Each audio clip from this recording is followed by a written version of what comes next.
The Next Law series, the Wasco Women Action Network, WWAN, is a platform dedicated to empowering women across all levels of Wasco, fostering an inclusive and equitable workplace. Through leadership development, advocacy for gender equity, and the support of allyship, WWAN aims to break barriers, nurture growth, and elevate women's voices to drive meaningful change. Our series, The Next Floor, is to showcase women who have risen to the next floor and moved beyond borders. Today, I'm joined by Giancarlo Maccagno, Managing Director and Group CEO of Wasco Berhad Group. As a leader who sets the tone for the organization, Giancarlo will share his thoughts on allyship, the difference between gender equality and equity, and the critical role male leaders play in driving meaningful change. Hello, Giancarlo. Hi, good morning to you. A pleasure meeting you, and we spent some time working out how to pronounce your last name. Now, I know you've been in Malaysia for a long time, and you've been with WB Group for many years, and now lead as a CEO. How do you see the role of leadership in driving diversity, equity, and inclusion, especially gender equity, and the many years you've been with the organization? Yeah, sure. I think we all know that we all say everything starts from the top. So leadership is essential in most of the things that we do, most of the objectives, most of the goals that organizations set to achieve, you see. However, in this DEI case, it's even more relevant. Because I give you an example, if I set the KPIs of achieving a 10% growth or 10% more profit and so on, people down the line knows what to do and require some intervention, but not having intervention. But if you basically set up a DEI policy and you get your people to implement and live it and enforce it, it's much, much more challenging, especially when you do not set quotas. And personally, I'm against quotas. I don't believe it drives the right changes. Yeah, you can achieve a quota. I can tell you, I can set the KPI, give me 20% women in the management level, and be tough on that, on my people, and say, if you don't achieve that, I'm going to cut your bonus. I can guarantee you, 100%, we will get the KPI thing. But is that what we really want in DEI? So to me, in DEI, what you need to do is basically create an environment. Create an environment that basically women are given the same opportunity. I mean, everybody should be given the same opportunity, but since we're talking about women here and gender equality, I think women should be given the same opportunity. And when you talk about creating an environment, how do you do that without a strong leadership interventions? Now, the next question is, but how do you get your leader on board, which is the most difficult part. It's easy to talk today, it's to talk every day, set up a policy. How do you get your leaders on board? And the way we have been working on and studying on that is basically to convince our people that diversity is good for business. It's good for your bottom line. It has been proven that having a diverse leadership, you get better creativity, you get better innovations, you get better ideas, different ideas, and generally you can make better decisions that basically turn into bottom line. So we are telling the people it's good for business, do it. Because at the end of the day, I am here, I'm a CEO of a group, and my first objective is to enhance value for my shareholders. Of course, we got to do it in a sustainable manner. We cannot hurt people, we cannot damage the environment, and must have the right opportunity for everyone, all those beautiful things. But we need to enhance shareholder value as well, So, and this is a good thing. So you do what is good for the women, for the people, and so, but it's also good for your bottom line. And that message has been driven across. I think in Wasco, we are quite lucky. Because in fact, if you look at it, driving equality, we don't need to drive equality. It's already in our DNA.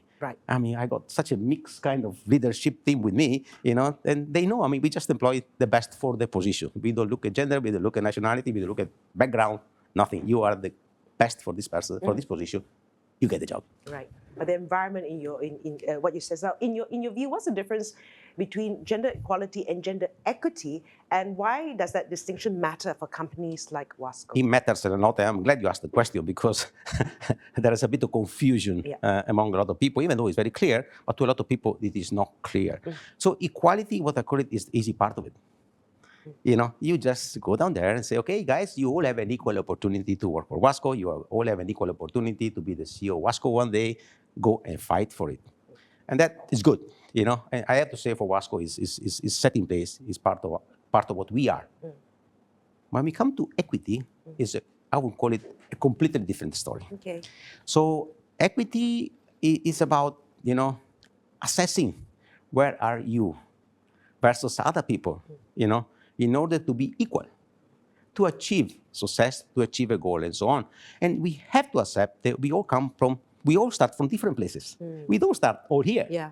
People start here and so on. So our job as a leader, or our job as allyship, is how are we going to basically bring Yeah. those people, especially women, to the same level than the man, so that they have an equal chance to succeed. I am not giving you that position because you are a woman, Right. but I'm bringing you in from here on is meritocracy. Right. I've seen that cartoon, right, where they put all these different animals to climb a tree, but that only works well for the monkey and not the fish. Yeah. That's a good one. But I share you a personal experience since you bring it up. When I was a young man, long ago, and during my school time, I come from simple background, so we didn't have much money. So we do any kind of job. So I go and waiter and serving pizza and so on. But during the harvesting seasons, we go and pick up apples. Okay. It was a 2 to 3 weeks job, and when we go there, it's a mix of men and women. And basically, what happened is you get paid by the kilo of apple. At the end of the day, you bring so many apples, and the farmer will pay you so much money.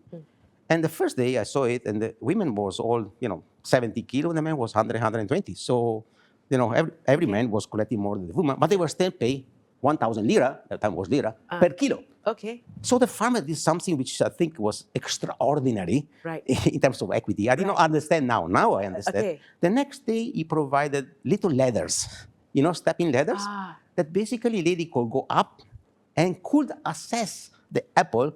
They could not assess before because the man would climb. Right. The lady could not climb. This And physically. physically, They are not as good as men. We have to accept that. Kind of thing. So he give that. He basically brought down the obstacle. He removed the obstacle of high, give a little ladder. At the end of the day, when women was collecting the same, if no more apple than a man. That is equity. The farmer's happy. Exactly. It's a win-win. So the farmer was getting more apples, so he can actually harvest much faster than that he would have harvested if he didn't give the ladder. So it's a win for the business, for the farmer, and very good for the women that now they were making the same money than the man. It was 40 over years ago, but I think now I realize that was equity. I will always remember this apple story. That is equity in actions. Now, many say that male allyship is critical to accelerating gender equity, right? So what does allyship look like in practice from leaders at the top? Yeah. So you've given a great apple story in the farm. What happens at Wasco? Yeah, allyship. I have to say that allyship is something that is associated very much to equity, So, and I have to say it's pretty new for us as well. Yeah. It's something that, you have to really work for it. It's not something which is there, it's easy to do. You write the policy and so on. If you want to be a good ally, okay, there is a lot of commitment. Okay, and you need to be sincere about it. If you don't believe in it, I cannot point you be an ally of that for that lady kind of things. Ain't going to happen. So it's only happen when someone is genuinely sincere or helping women. Right. Okay. Once you start to that and you go that, then there's a lot of work to do as an ally. The first big difficult job is understanding women. Okay. Understanding that we are physiologically different and so on, and understanding where are the obstacles. Very important. So once you understand that, and that will take some time, to engage, understand what is the obstacle for that group of women or for that women, and then where you step in. And when you step in and help. The ideal allyship is those, to me, is those they are genuinely committed and they have some privilege. Right. They must have certain position, in the organizations that they can basically really help. That their voice is stronger. They can, this lady said to me, oh, I tried to get this training, but I couldn't, Right. Well, my voice is stronger. Okay. I can talk to HR and get you the training now. That's what I'm talking about, allyship. And sometimes it's purely amplifying the voice. She might, like I say, in this case, she said something, but she was not heard. Because, sometimes women are, not confident enough and so on. So you step in because you are in a privileged positions and you help that particular group. Yeah, because you're privileged, you're able to help in your own way, right? I mean, using your privilege to help. Absolutely. Okay. Now, how do you ensure that commitment to gender equity is more than just a policy, that it becomes embedded in culture, in everyday practices? Yeah. It goes back to the question number one, which is leadership. Right. I mean, if you expect, like correctly you asked, put on a policy on the wall and things to happen, ain't going to happen. Especially in DEI, ain't going to happen. It's so intangible and so on. It won't happen. So you basically have to get leadership commitment. So I, as a CEO, I need to convince my leader that work for me that this is good for business, because these people are driven by bottom line. No, which is rightly so. I mean, so basically we got to convince them this is the right things to do for the bottom line, for the business. Look at Wasco diversity, okay, and how successful we have been. And I believe one component is diversity. So now we need to basically help women to basically come up, by closing those gaps or moving those obstacles to basically get into the leadership, management level first, leadership, and eventually perhaps CEO. So action. What you need is action by the leaders. And what you said earlier on, the environment. The environment, yes. The environment, right? And that takes a lot of work, You create an environment means you have to send even little messages, I had a case a few weeks ago, actually, and everybody in a meeting, senior meeting and so on, we didn't have the secretary. So, and I say I was going to take the minutes. And immediately my colleague say, oh, she will take the minutes, which is what I call it the unconscious bias. Yes. There is an unconscious bias. Or the lady are good at taking a meeting. And I step in and say, but we are going to review numbers. We are going to review financial.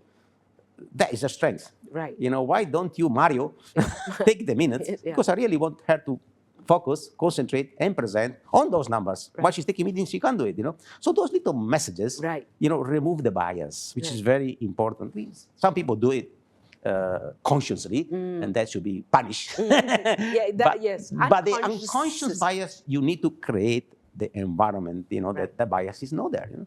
Okay, and not make the person take coffee as well. Now, there are many roles within Wasco which are traditionally male-centric. Like you have a lot of engineers, right? So, and has Wasco developed a strategy to break those barriers? And it is just a question actually with a lot of companies. It's just difficult to get more women as engineers anyway. But are there any things that you are doing? Well, the first thing you got to basically make sure that you have an inclusive hiring policy. Okay. That's important. So as long as you have an inclusive hiring policy, and and your people that do the hiring and so on are unbiased kind of things, you will get what you can get in different positions. Now, everybody focus on engineering. Oh, not enough women engineers. It comes also from personal preferences of the women. In fact, you get about 25%, I think, of engineering degrees that goes out every year is women, 75% is men. So when I appoint a headhunter, get me an engineer, you get 8 CV men and 2 women. And because we apply equality kind of things, naturally, when you employ 10 engineers, you get 2 female and 8 male. That's what will happen in every organization. But you see, you look at another thing. I'm in the process right now of employing a senior HR leader. And I asked for a headhunter to get me quickly someone, and I got out of 10 CVs, 9 were women. So the opposite is also true, So, and it comes from personal preferences. When you choose when you're young, which school to attend, which degree to get, and so on. I think we shouldn't fight that. Make sure you are fair to everyone. Make sure you are, inclusive, and let the people understand that, if and we do that because we promote diversity. If I have 2 CV, okay, of 2 engineers, equal, 1 man and 1 woman, choose the woman. Okay. But it has to be equal. It has to be equal. So all things are equal. And they are both I employ equally women. qualified. I employ women. Okay. So, and what role do metrics, accountability, and feedback loops play in making sure that progress is sustained? See, metrics is extremely important because you need to measure. If you don't measure, you can't manage. The important part that you have to avoid is to set quota, set KPIs. Metrics normally is attached to KPIs, to number you achieve it and so on. It shouldn't be the way. However, you should measure and look at what's happening in your organization. And we do it quarterly in Wasco and across the group. So each group, each company and so on, will report what's happening in terms of diversity, especially women at overall, Right. management and leadership. So we see how the trend is, and we see whether what we are doing and promoting, and in terms of equity and so on, is actually working or not. If it's not working, then what else can we do? Right. So metrics extremely important. Measure it, but not against the quotas. Right. Against how are you progressing? Right. Okay. And I guess some men may feel unsure of how to help without overstepping. Right. What advice would you give them? First advice, you're dealing with women, so go slowly. As I said before, understand. Men tend to be, especially if you are allyship, you're more senior and so on. Come get that. Machismo. Don't do that. Go slowly. Try to understand, and then once you understand better what the problem is, let the woman. Because sometimes it could just be lack of confidence, which is very common in women. Right. I always tell to my women leaders and managers and so on, very simple sentence, which is in some of them stayed, even though they left. I remember that, Okay. You are much better than what you think you are. Okay. You are much better. So be confident that you can do much more. Because I can only do this. I'm a woman. I cannot do that. Kind of thing, You are much better.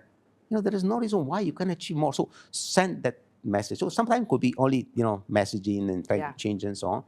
Sometimes could be different action, which could go into overstepping. Right.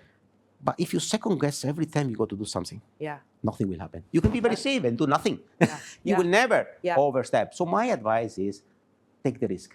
If the women you're working with understand that you are genuinely trying to help, and you make a mistake, she will forgive you.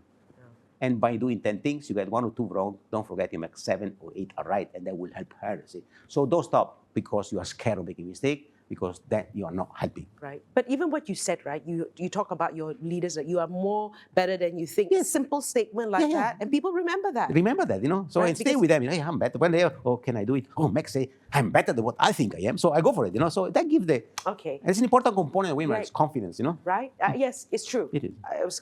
So looking ahead, what kind of legacy would you like to see WWAN create for the next generation of women leaders at Wasco and beyond? What I would like to see happen the next 5 to 10 years and so on, that all the work that we are doing, growth. I want to see the growth of the manager. We monitor, as I say, by category. I want to see more and more women in my mix. Right. Okay, and we are working toward that, and we are achieving some results. Right. By doing that, I am sure that will translate into leadership. Right. Because we always try to get internal promotion in Wasco. So you got more to choose from. More will succeed and will move on to leadership position. That's what I would like to see. And eventually, I want to be sitting in my couch like here, retire, old man, opening the newspaper and reading Miss so-and-so has been appointed as Wasco CEO. All right. That would have been something that will make me extremely happy. And I think I would love to see, and that might sound a bit strange, that I opened the website of Wasco, and I wouldn't find any more WWAN, and I would not find any more DEI policy. Okay. And it's not because it's been forgotten, but because it's not necessary. Right. We have built the environment. It's in our DNA. We don't need to talk about it anymore. Yes. It is us.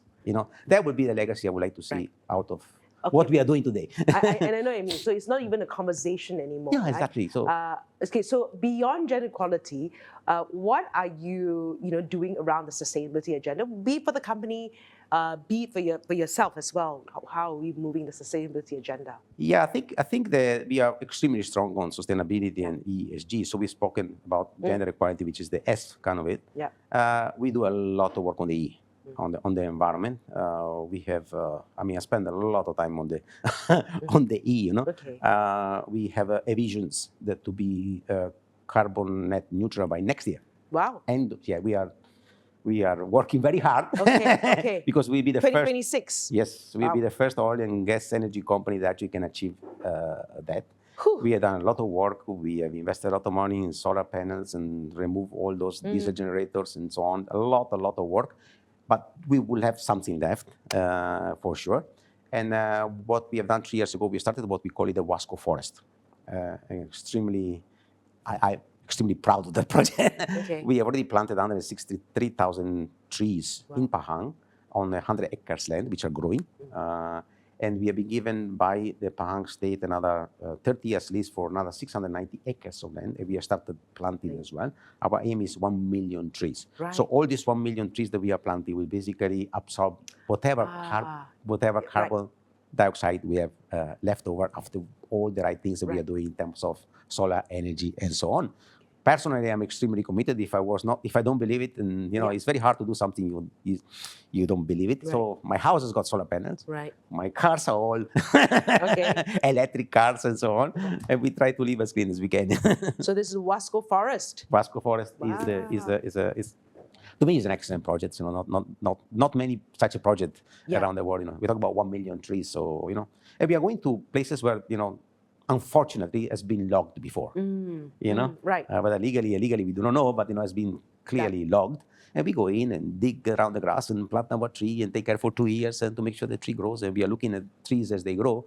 And our team is extremely happy when you go back after 1 year in the forest. Wow, man, look at the picture. Take a picture before and after, kind of thing, which is extremely rewarding. Fantastic project, I think. Well, all the best for 2026. And thank you for spending time here. It was a pleasure.